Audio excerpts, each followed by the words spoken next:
முதலமைச்சரின் விரிவான மருத்துவ காப்பீட்டு திட்டத்தின் இலவச மருத்துவ சிகிச்சைக்கான மருத்துவ காப்பீட்டுத் தொகை ஆண்டொன்றுக்கு தற்போதுள்ள 5 லட்சத்திலிருந்து ரூபாய் 25 லட்சமாக உயர்த்தப்படும். அடடா அடடா, தளபதினா தளபதி தாயா. ஒரே நாளையில அடுத்தடுத்து வந்த மாஸ் அறிவிப்புகளை பார்ப்போம். நேற்று நம்ம முதல்வர் தளபதி அவர்கள் சட்டப்பேரவையில 3 முக்கியமான திட்டங்களை கொண்டு வந்திருக்காருங்க. மாண்புமிகு முதலமைச்சர் அவர்களே, ஒரே நாள்ல இவ்வளவு இன்பதிர்ச்சி கொடுத்தா எப்படி எங்களுக்கு தாங்கிறதுனே தெரியல.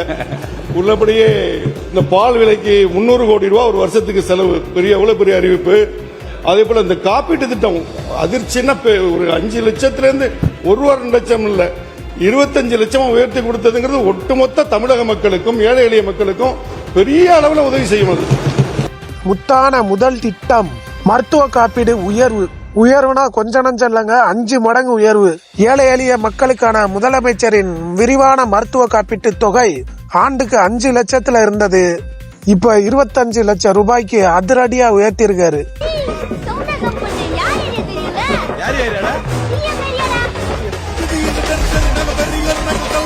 கூடவே அவரோட தொகுதியான பெரம்பூர் தொகுதியில 300 கோடி ரூபாயில 400 படுக்கைகள் கொண்ட புதிய பன்னோக்கு உயர் சிறப்பு மருத்துவமனையை அமைக்கிறாப்ல.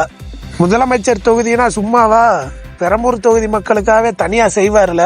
பெரம்பூர் சி. ஜோசப் விஜய். இரண்டாவது திட்டம் திருநங்கைகளுக்கான அறுவை சிகிச்சை மற்றும் மருத்துவ சேவைகள் விரிவுபடுத்தப்பட்டுள்ளது. அதுவும் இந்த 25 லட்சம் ரூபாய் விரிவுபடுத்தப்பட்ட காப்பீட்டு திட்டத்தின் கீழேயே அவங்க பண்ணிக்கலாம். இது திருநங்கைகளுக்கு பெரும் உதவியா இருக்கும். திருநங்கையர்களுக்கான மருத்துவ மற்றும் அறுவை சிகிச்சை சேவைகள் கூடுதலாக அரசு மருத்துவக் கல்லூரி மருத்துவமனைகளில் முதலமைச்சரின் விரிவான மருத்துவ காப்பீட்டு திட்டத்தின் கீழ் வழங்கப்படும். மூன்றாவது திட்டம், இதுதான் இப்ப கொஞ்சம் விவாதமா போய்கிட்டு இருக்கு.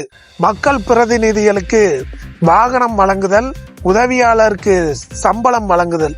ஆனா இந்த கோரிக்கை பல வருடமா எம்எல்ஏக்கள் வச்சுக்கிட்டே இருந்திருக்காங்க எல்லா சிஎம் கிட்டையும். ஆனா நம்ம தளபதி அதை அதிகாரப்பூர்வமா அமலுக்கு கொண்டு வந்திருக்காருங்க. அனைத்து சட்டமன்ற உறுப்பினர்களுக்கும் அரசு சார்பில் வாகனம் வழங்கப்படும் என்பதை மகிழ்ச்சியோடு தெரிவித்துக் கொள்கிறேன். பல எம்எல்ஏக்கள் 2 காரு 3 காரு 5 காருன்னு வச்சிருக்காங்க. இப்ப புதுசா போன தாவேக்கா எம்எல்ஏக்கள்கிட்ட மட்டும்தான் கார் இருக்காது, அதுவும் கொஞ்சம் பேர் தான். அப்படி இருக்கையில மொத்த எம்எல்ஏக்களுக்கு இவ்வளவு செலவு பண்ணி 150 கோடி ரூபாய் கிட்ட செலவு பண்ணணுமா? அரசாங்கத்துக்கு இது எவ்வளவு பெரிய இழப்பு அப்படின்னு பேசிக்கிட்டு இருக்காங்க. ஆனா எம்எல்ஏக்கள் எல்லாரும் வரவேற்கிறாங்க. அவங்க முகத்துல சந்தோஷத்தை பாருங்க. இதுக்காக ஒரு பாடல் மூலமாவே நன்றி சொல்லிடுறேன். கொடுத்ததெல்லாம் கொடுத்தார், அவர் யாருக்காக கொடுத்தார்? ஒருத்தருக்கா கொடுத்தார், இல்லை ஊருக்காக கொடுத்தார். ஒருத்தருக்கா கொடுத்தார், இல்லை ஊருக்காக கொடுத்தார். கொடுத்தது நம்ம தளபதி ஒவ்வொரு நாளும் புது புது திட்டங்களை கொண்டு வந்துகிட்டே இருக்காருங்க. இந்த 3 திட்டங்கள்ல உங்களுக்கு உங்க மனசை தொட்ட உங்களுக்கு ரொம்ப பிடிச்ச திட்டம் எது? கமெண்ட்ல சொல்லுங்க. நமது சேனலில் தாவேகா மற்றும் தளபதி விஜய் சம்பந்தப்பட்ட வீடியோக்கள் மட்டுமே வரும். அதனால் நம்ம சேனலை சப்ஸ்கிரைப் பண்ணி வச்சுக்கோங்க.